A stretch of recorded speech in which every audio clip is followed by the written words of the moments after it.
خان ابوالغفار خان زمونږ په سیمه کې یو لوی مبارز و او د هغه مبارزات او د هغه ټول کوششونه د ازادي دپاره د انسان د کرامت دپاره او د خلکو د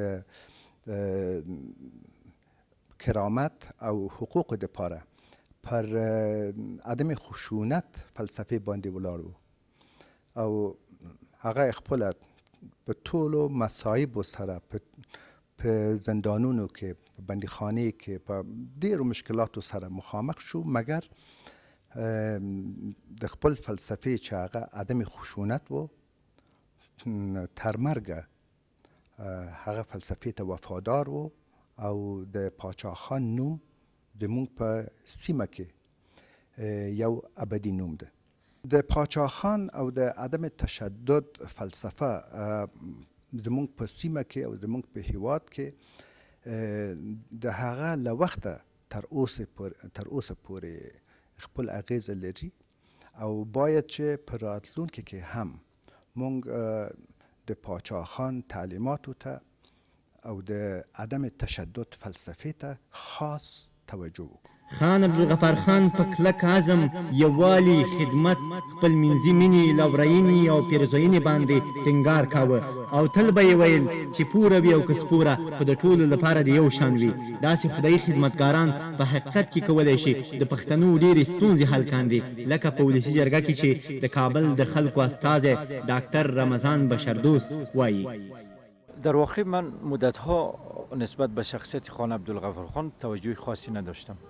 مدتی بود چندی پیش درباره نیلسون ماندلا گاندی کار میکردم که دیدم که هر جایی که نام گاندی و نیلسون ماندلا گرفته میشه نام خان عبدالغفار خان هم میاد. بعد من یک کمی بیشتر علاقه گرفتم درباره خان عبدالغفار خان. بسیار چیزای جالب و اما حیرت انگیز انسان پیدا میکنه. در خان عبدالغفار خان در واقع در جامعه ای تبلیغ میکرد، مبارزه سیاسی میکرد، خواستار عدم تشدد بود که در این جامعه یکی از تفنگ یکی از وسایل افتخار است، یکی از سمبل افتخار است. مثلا برای گاندی بسیار آسان بود چون در کلتور و فرهنگ مردم هندوستان از زیاد مبارزه مسلحانه جای نداره، یعنی تقریبا یا برای نیلسون ماندلا هم، اما برای خان عبدالغفار خان 100% مشکلی راهش زیاد بود. یعنی اگه پیشپای گاندی 10 تا مشکل وجود داشت، پیشپای خان عبدالغفار خان 100 تا مشکل وجود داشت، به خاطر که یک کلتور، یک فرهنگ باید از بین می برد و جایش یک کلتور و فرهنگ دیگر جابجا میکرد. با این همه خان عبدالغفار خان در واقع قادر شد که خود در سطح یک مبارزی مسالمت آمیز در امون منطقه مطرح کنه و جالب اینجاست که وقتی ما میخوانیم این یکی از نزدیکان بسیار نزدیکی آقای گاندی بود و میگن در کنگره هندوستان وقتی که گاندی منزوی میشد، گاندی بین نهرو و دیگران تنها میماند، در واقع بهترین اسای گاندی خان عبدالغفار خان بود و بهترین کسی که به او از او حمایت میکرد و با او همکاری میکرد خان عبدالغفار خان بود. یعنی خان عبدالغفار خان را در واقع یک شخصیت بود که میخواست یک کوی از یخ مبارزه مسلحانه را بشکنانه و به جای یک مبارزه مسالمت آمیز جابجا کنه. له 1910 کال وروسته ډیرو مشرانو د صوبه سرحد نه لیدنه وکړه او د خدای خدمتګارو احساس یې ولیده. په دې کې په 1938 کال د مهاماتا ګاندي لیدنه هم شامله وه چې ورته توت هرکلی وویل شو او د خدای خدمتګارو د نظم، حوصلې او وقار نه ډېر متاثره شو. رښتیا هم د خدای خدمتګارو ټولې جلسې او مظاهرې به خاموشه وي او پرته له تشدده به ترسره کېدې. ځکه خو یې په خپله وینا کې وویل چې ما په ژوند کې داسې خاموش او منظمه جلسې ډېرې کمې لیدلي. او د دې سره یې دا امید هم پیدا شو چې د دغه درنو پښتنو په ذریعه خپل مقصد هم پوره کولی شي او دا دعا یې وکړه چې زما دعا ده چې پښتانه دې نه یوازې دا چې هندوستان له ازادي وګټي بلکې د دغه ازادۍ په برکت ټولې دنیا ته د عدم تشدد دا زرین اصول ورمعرفي کړي. ګاندي په صوبه سرحد کې لومړی په 400 کې د زرګونو خلکو په ګډون په جوړه شوې جلسه کې خبرې وکړې چې ډېره خاموشي او تنظیم پکې و. ګاندي په دې دوره کې د ټول پېښور لکه کوټ، بنو، ډیری اسماعیل خان، مردان او نورو سیمو نه وروسته هندوستان ته روان شو. د 1942 میلادي کال په بهیر کې باچا خان مختلفو سیمو ته استازي واستول او دورې یې پیل کړې. په اول سر کې باجوړ، تیرا او نورو سیمو ته خلک لاړل او پیغام یې ورساوه. د دې ترڅنګ د مومندو، اشنغر، د تپخیلو دورې هم وشوې. په کال 1946 کې د هندوستان په اګرا، نجیب آباد، بجنور، سارنپور او نورو ښارونو کې خدایي خدمتګارو جلسې وکړې. سره له دې چې د هند کانګرس د 15 کالو راهیسې د ازادۍ اخیستو لپاره هڅې کولې، خو انګریزانو کله دوی ته ازادي ورکوله. ولې کله چې د پښتنو کاروان له دوی سره یو ځای شو او په دغه لړ کې پښتنو په کیسه خوانۍ، اټک، اوتمانزو، کوټ، اتیخیلو او میرویس کې قربانۍ ورکړي او دغه راز همدې د قبایلي سیمو پښتنو د هندوستان د ازادۍ لپاره هم غزاګانې وکړي او هر ډول قربانۍ ته چمتو شول. نو انګریزانو ازادۍ ته غاړه کېښوده. د کابل پوهنتون استاد او د اطلاعاتو فرهنګ وزارت اداري معین پوهنمل غلام نبي فراهي وایي باچا خان د سولې د راوستو لپاره د آرامې مبارزې په کولو سره د خپل ژوند تر پایه مبارزه کړې. د وخت ستر شخصیت، مبارز، پښتون پوه، فخر افغان باچا خان، خان عبدالغفار خان د روانې پیړۍ د نیمې د پیله څخه تر کلونو د هند د نیمې وچې د ازادۍ لپاره د هغو لوړو شخصیتونو ملګری او دوست کومو چې په دې نیمه وچه کې د سولې او عدم تشدد د لارې څخه ازادي غوښتله.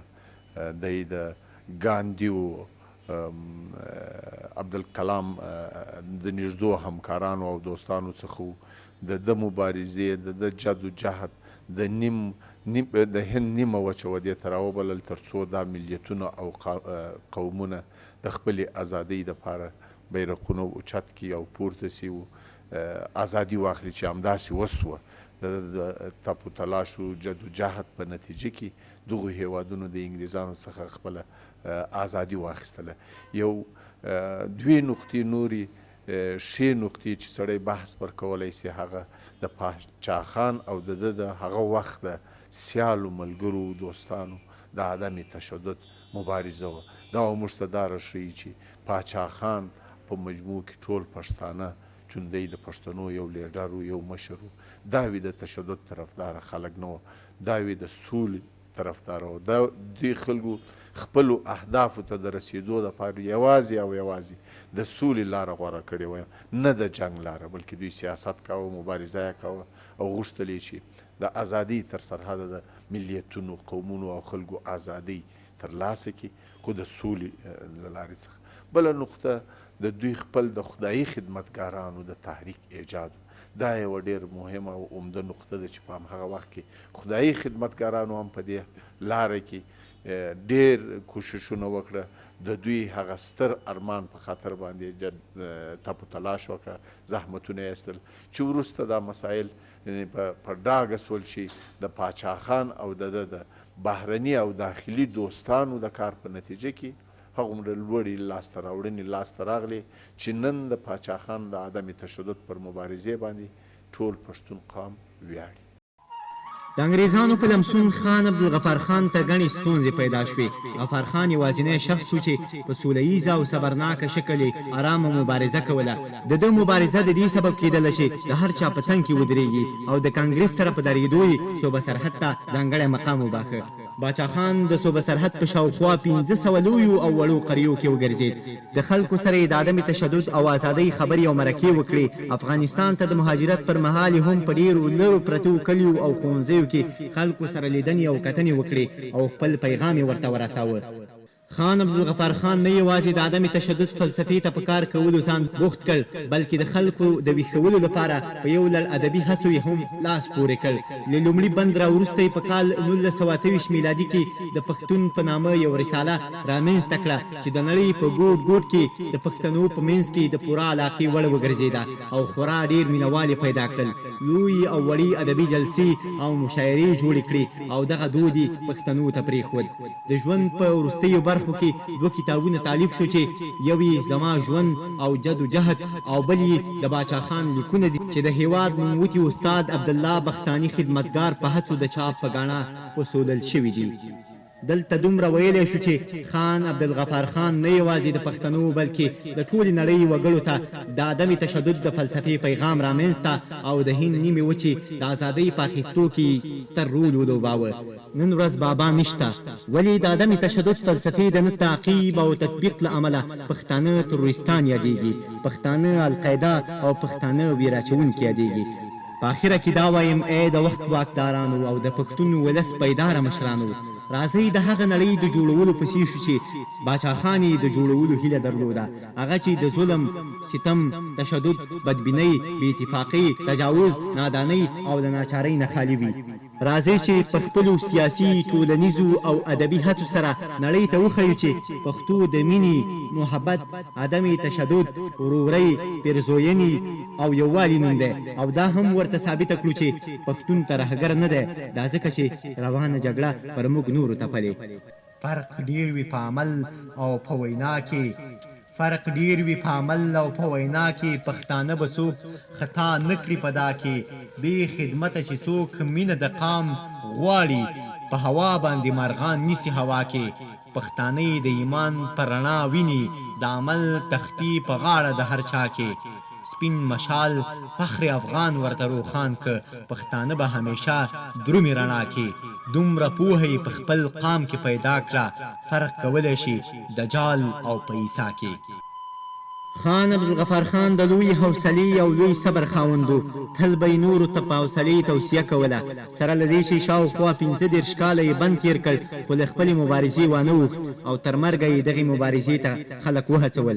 همدا علت و چې په کال 1909 کې د کانګرس له جګړه ییزې پالیسۍ سره یې مخالفت وکړ، استعفا یې ورکړه. کله چې کانګرس له دغې پالیسۍ وګرځېد نو خان عبدالغفار خان بیا ورغی.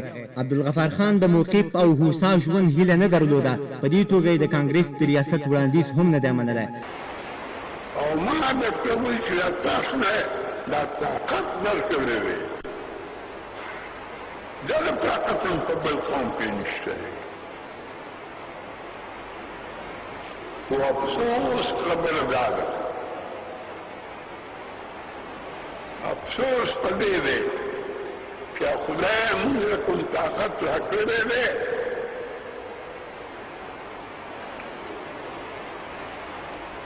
نو هغه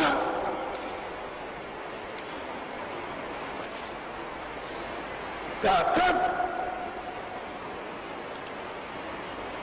موږ د مخالف په مقابله کې نه استعمالوو، هغه طاقت موږ په کور کې استعمالوو. باچا خان یوازینی پښتون او مسلمان مشر و چې په کال 1949 کې د هند او پاکستان له بېلېدو وروسته هند ته لاړ او احمد آباد کې د مسلمانانو په قتل عام خپل ژور خفګان وښود او د هندوستان پر چارواکو یې نیوکې وکړې. د ګجرات د توکم پرستو مجرمینو څېرې یې بربنډې کړې. ګجرات ته لاړ او د نورو فسادونو مخه یې ونیوله. هلته یې مسلمانان او هندوان صبر، حوصلې او سوله ییز ژوند ته دعوت کړه او دوی په قانع کړل چې هندوان او مسلمانان دواړه هندوستانیان دي. بالاخره دغه د معناکو ایتورو د سولې او ازادۍ سمبول د یوې اوږدې مودې رنځورۍ نه وروسته په کال 1988 راونړېد او د خپل وصیت له مخې د افغانستان د ختیځ ولایت ننګرهار په زړه جلال آباد کې خاورو ته وسپارل شو. د ده د جنازې په مراسمو کې د افغانستان د وخت جمهور رئیس ډاکټر نجیب الله، ګڼو سیاستوالو او لیکوالو، د خدایي خدمتګار د تحریک غړو او د باچا خان زرګونه مینوالو برخه اخیستې وه. د ارواښاد جنازه د تورخم له لارې افغانستان ته انتقال او هوایي ډګر څخه تر ښار پورې د وخت د جمهور رئیس په ګډون د ګڼو خلکو لخوا پیاده بدرګه شوه. روح دی خاک او په ګور دی نور وي. سر را پورته کړه خیبره چې اسمان دی طوفاني شو، هر وګړی دی مل شو، هر بچی دی روخاني شو. د بابا جنازه راغله پرې خوري د رحمت وړانګې، هر یو بوټی فیضاني شو، هر یو کاڼی نوراني شو. ننګرهاره تل بهاره زر رحمته زر عزته، ستا په هره لویشته باندې چې بابا دې مکاني شو. لر او بر سره ټول شوي معجزه نه ده نو څه ده، له اموته راباسینه وطن ګرد افغاني شو.